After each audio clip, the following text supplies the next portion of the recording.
Folks, welcome back to the channel and welcome to a new real-life car review. Grey skies, grey car, sunny mood. Reason being, I'm driving the new Subaru Forester, and the predecessor of this car is a car that's one of my favorite cars that I've tested in the last 5 years. Reason being, I took that Forester on the most memorable road trip through the Italian, Austrian and Swiss Alps. The car worked perfectly fine, and the one thing that stood out to me about the Forester is the fact there was nothing that annoyed me. Yeah, it may have been a little bit underpowered, but it did everything else exceptionally well. So I'm really curious to see how the new Forester performs. So let's find out. I usually don't do much design discussions on this channel. I think you got eyes, you can see, you can form your own opinion about the design. But I want to point out one thing about the design of the Forester, and that is that it slowly evolved over the last 6 generations. When the Forester was introduced in 1997, to me it looked like a cross between a normal station wagon and an off-road vehicle like the Toyota Land Cruiser. And what is most significant about the design of the Forester over the 6th generation are the tall windows, the large glass house. So there's a fairly high roof line, tall windows, tall windscreen of course, and that has remained the same over the last almost 25 years.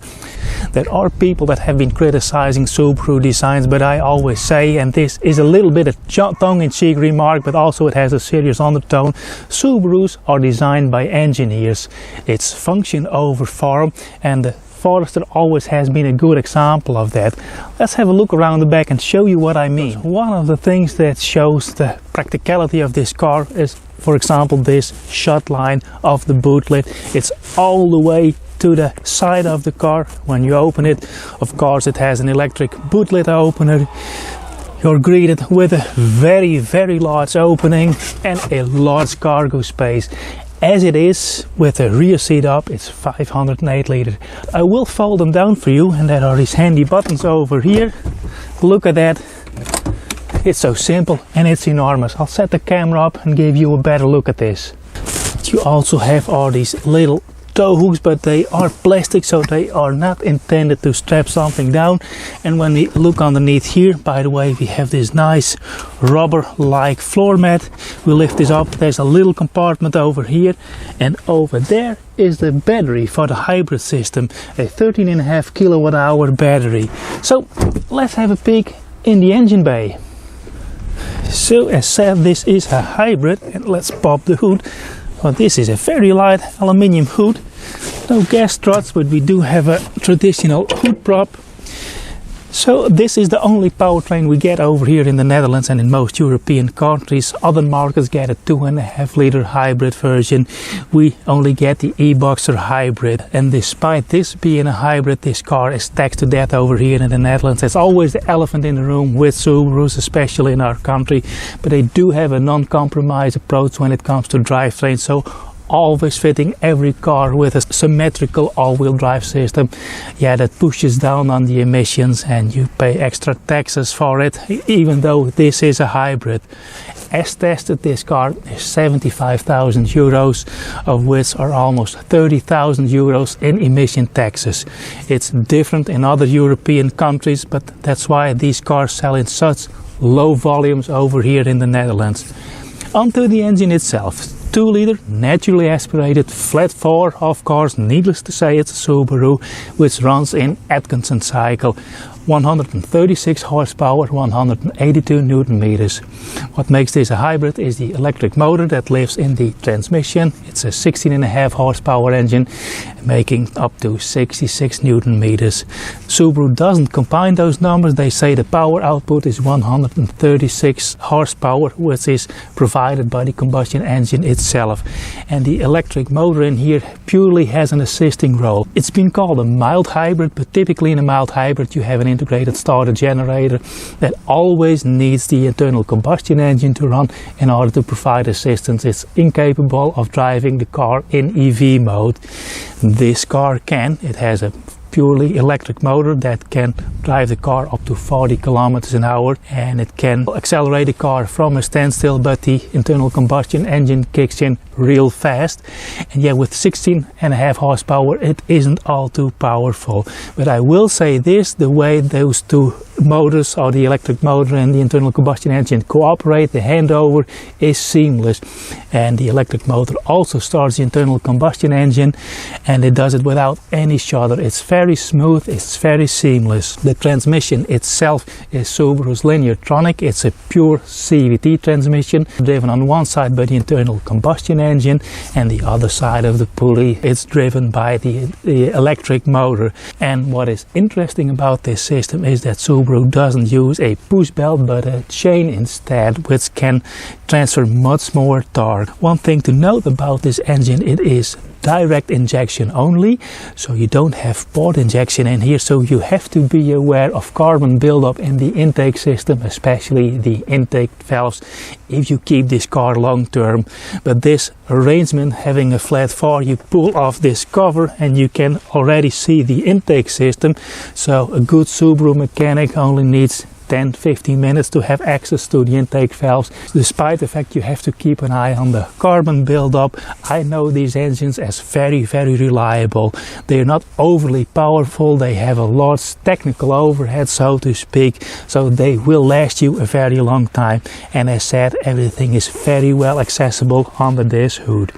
One thing that I will note is that this car has a tow capacity of 1870 kilos, so that's a large caravan, a significant trailer, but this drivetrain is, as said, not too powerful. So if you live in a market where you have the 2.5 liter flat 4 on sale and you are planning to do a lot of towing, fuel consumption, according to the brochure, 8.1 liters per 100 kilometers, but with this inclement and fairly cold weather, it's 3 degrees Celsius at this moment, I average around 7.5 liters per 100 kilometers, but I have a very calm driving style, so that also helps. Anyway, hands are getting cold, let's go inside and have a look in the interior. Before I start reviewing the interior, I have to make a small disclaimer. There are some pros and cons to this new interior, and most of the cons are already being solved in the newer generations of Subarus. So just last week the new Outback was introduced, and we can see some changes in that car that I would like to see in this one. The first thing that I like about Subarus is the seating comfort. As said, I took this car, its predecessor, on a longer road trip. It had very good seats. I had no complaints there, and it's still the same in this car. Lots of support, no real pressure points, and after hours and hours of driving you don't get fatigue in your body. Looking at the instrument panel, well, first let's discuss the design a little bit. As you can see, everything is black inside this car, but thanks to the large glass surface area, if you look over my shoulder, I can look through that rear corner window, so the overall visibility in this car is magnificent. It's the best that I have ever tested. You can see there are those small little Easter eggs, little birdie over there and a little birdie in the glass sunroof, and that glass sunroof is only available on the top trim level. But this being all black on black is a super light interior. Set good seats, have a little suede like material over here, you have it in the doors, but when you look at the dashboard it's a plethora of shapes and materials. Some are hard or a little bit harder. Then you have this soft material over here, a little bit of stitching.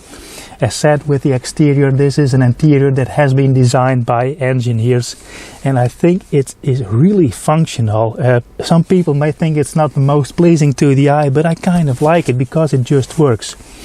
Traditional gauge cluster, this is something that is going away in newer Subaru models, but I like the physical gauges, and I only have this little TFT screen in the middle that's jam-packed for the information, but it's super easy to read.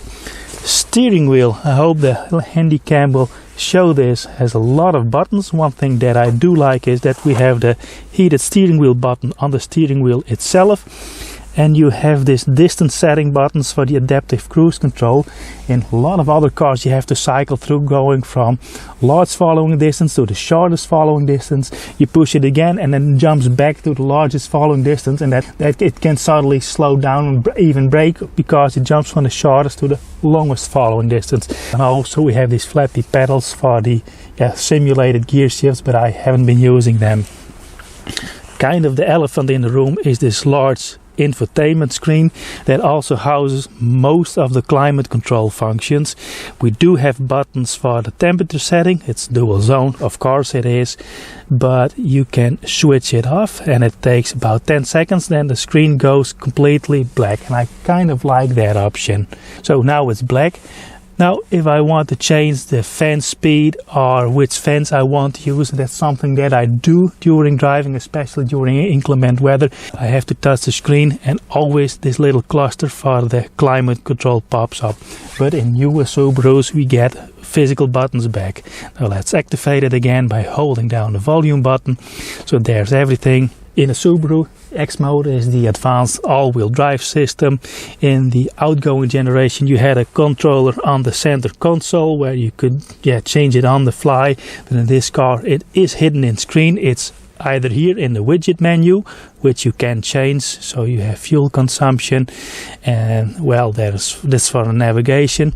I have it set to X mode. If it's not over here, then it's under this button where you have the advanced driver aid system, so I can switch off the overspeed warning and the lane departure warning, which is necessary over here. But all of that is in screen, and that's not ideal, as we know by now. But also this is greatly improved in newer generations, and this is something you get used to. One thing to note is once you're driving you cannot enter a destination in the navigation system, and also this menu for X mode goes blank. You can only operate it when the car is at a standstill or real low driving speed. So when you're on an asphalt road, you go onto a gravel or unpaved road and you want to change the setting of X mode, you have to drive real slow or even come to a standstill, and that's not ideal. Other than that, you can see headroom, room in width, driver comfort is just very good in this car. We have a wireless phone charger, and underneath here are a couple of outlets for audio in, USB-C and USB-A outlet, and here is the button for the camera, an around view of the car as it is parked. That's just nice thing to have. And there is a 12-volt outlet over here, and thankfully we have a compartment for my sunglasses. So passenger comfort, space and ergonomics of this interior are pretty darn good in front. So let's head over to the back and see what life is like for the rear passengers. Before I hop in the back, there's one thing that I want to point out, and that has something to do with the rear door. So I'll get the handy cam and show you. This corner over here, this lower corner, is the one part that's protruding most from the rear door. And if you have enthusiastic kids and they swing open a door and they hit another car that's parked beside you, that little point over there can make a real nasty dent. The door itself swings open to an almost 90-degree angle, making ingress and egress super easy.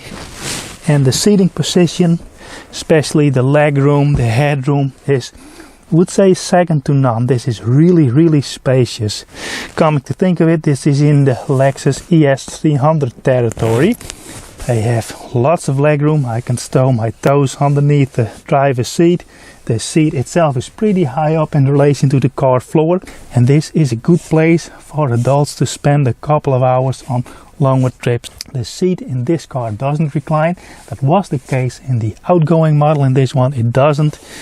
What creature comforts do we have? Well, in this case, one thing I want to point out that stands out most to me is the glass sunroof that really brightens up the rear passenger area. Again, we have large windows, so the view towards the outside is great. So let me do the window test first. And the window doesn't have an auto function, so you have to hold down the button.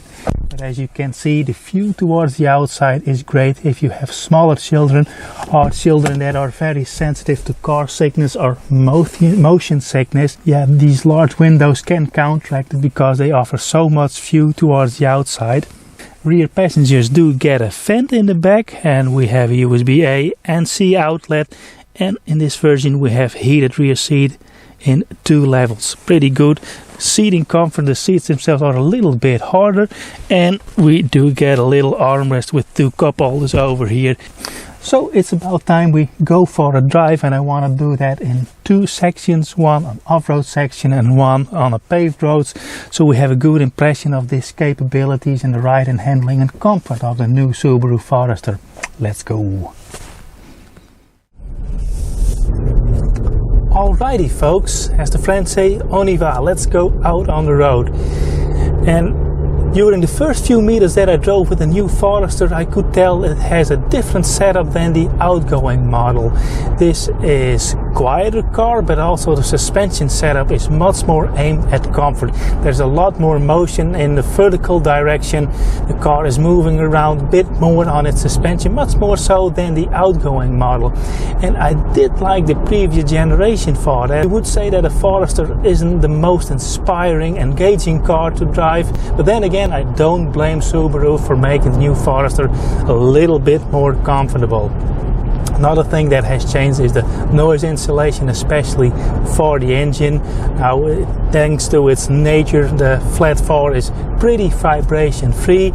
In this car, because it isn't the most powerful and it is mated to a CVT, it easily goes into the higher rev range, so above 3000 RPM. And the engine noise in the interior is much less than in the outgoing model generation, but with a calm driving style, with my driving style, yeah, I don't really get much into the higher rev range, but for demonstration purposes I will floor it over here, mid corner.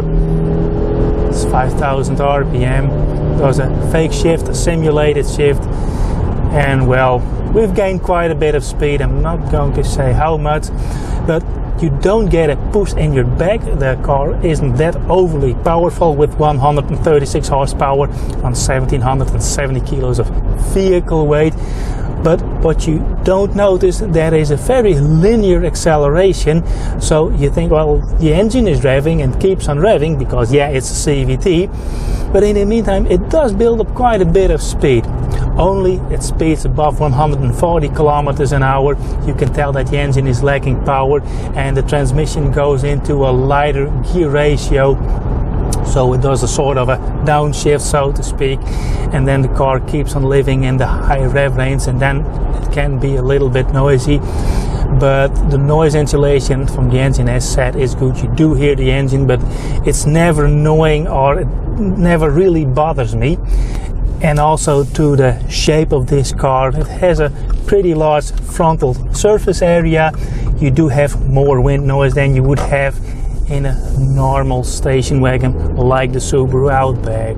So over here we have a nice section of unpaved road, and before I go from asphalt onto gravel like I do now, I have to slow down, otherwise I cannot change the setting for X mode. So this is a fairly compacted road to start with, but we'll get into a very muddy section in a couple of 100 meters. And now we can see what X mode and the symmetrical all-wheel drive system is actually capable of. So let's pull up the menu for X mode. Or what was it? That's the one, auto info, and it shows what the all-wheel drive system is doing at this moment. It's real loose mud over here. Car is sliding a little bit, but we're still going forward. Here's some nice wet and thick mud. Just let's steer into this. The car is currently running on regular summer tires. They are Bridgestone Transit tires. They aren't the most suitable for this kind of driving. It's better to have winter tires or good mud and snow / all-season tires. But Subaru had this slogan a couple of years ago, maybe they still use it, it's called confidence in motion, and that's exactly what describes this car and any other Subaru for that matter. I really feel confident under these driving circumstances. Whoop, little bump. Oh, there's a big heap of leaves over here and some deeper tracks, but we didn't feel any of it, and I think in any other SUVs we would have gotten into trouble in that section over there. Yeah, easy peasy, and we're out of the woods, or the forest, so to speak. Anyway, I think I've touched upon all my talking points, so let's head out to the middle of nowhere for my final thoughts on the Subaru Forester. So, see you in a second. Overpriced and underpowered. That would be the verdict if we only looked at the brochure numbers. But we have to keep in mind that this car is heavily taxed over here, and in our neighboring countries that price is much different. An equally equipped car in Germany or in Belgium will cost you around 45 to just over 50,000 euros. So there is that. Then there's the horsepower. Little under 140 horsepower in a car just over 1700 kilos. Yeah, it isn't much. It could use 50 more horsepower. But thanks to the linear-tronic transmission, the car can keep up really well with traffic. It will not be the fastest, but it will do just as fine on highway speeds. Only thing is that when you start driving above 130, 140 kilometers an hour, the engine really has to work hard and the transmission keeps the revs up. Keep that in mind.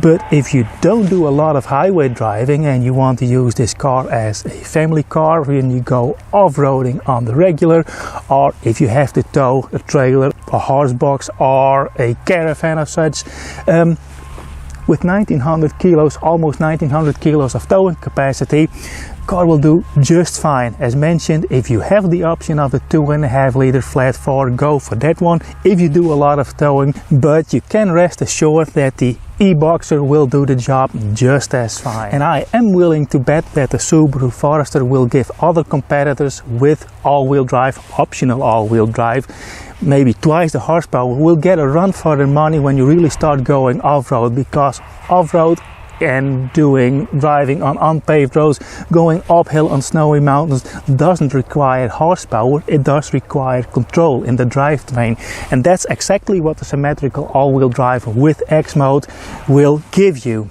In a nutshell, the Subaru Forester in the newest generation has gained a lot of extra comfort, a lot of refinement, and I find it a very relaxing car to drive. I tend to compare it with the Lexus RX, that when you go out driving you start feeling relaxed, you can really unwind, decompress in that car, and it's the same in the Subaru Forester, and that's high praise coming from a Lexus fan. Anyway, that's it for this real-life car review. I hope you liked following me along, and if you did, let me know by giving me a like, subscribe to my channel, leave a comment, and if you want to help support the channel you can do so by buying me a coffee.